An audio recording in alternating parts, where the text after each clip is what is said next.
Student, अभी तक हमने क्या पढ़ाया? अभी तक हमने पढ़ाया फ्रैक्शन को परसेंटेज में कैसे बदलते हैं। स्टैंडर्ड फ्रैक्शन का इस्तेमाल करके हम फ्रैक्शन को परसेंटेज में कैसे बदलते हैं? अभी तक हमने क्या समझा?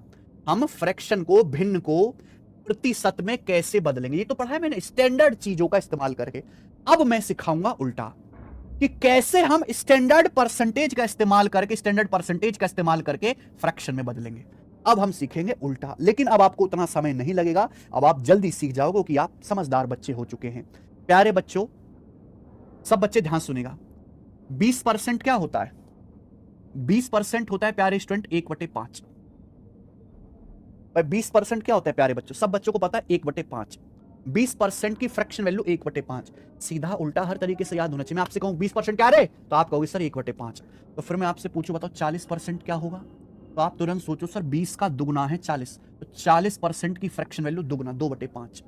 मैं आपसे कहूं 60% क्या है, तो भैया 20% 1/5, 60% क्या आएगा 3 गुना, यानी कि 3/5। 60% की फ्रैक्शन वैल्यू 3/5। मैं आपसे कहूं 80% क्या होगा, तो 80% देखते आपके दिमाग में आना चाहिए 20%। 20% 1/5। मैं पूछ रहा हूं 80%, यानी कि 4 गुना, 20 का 4 गुना 80%, तो ये भी 1/5 का 4 गुना आ जाएगा, 4/5।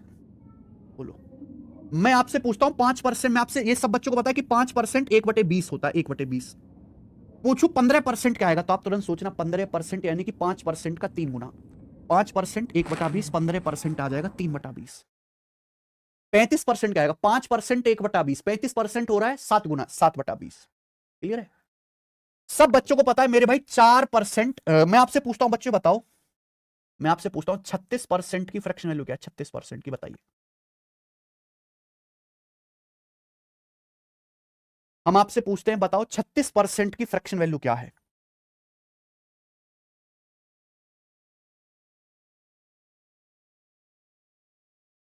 जल्दी बताओ यार, इतना टाइम थोड़ा ना है।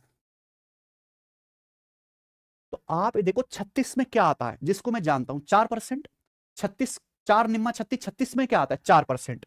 तो सबसे पहले आप ये समझो कि 4% होता है 1/25। 4% क्या होता है प्यारे स्टूडेंट? 1/25। प्यारे बच्चों 4% क्या? 1/25। हम आपसे पूछ रहे हैं 36%, तो 36% हो गया 9 गुना, 4% का 9 गुना, तो यहां भी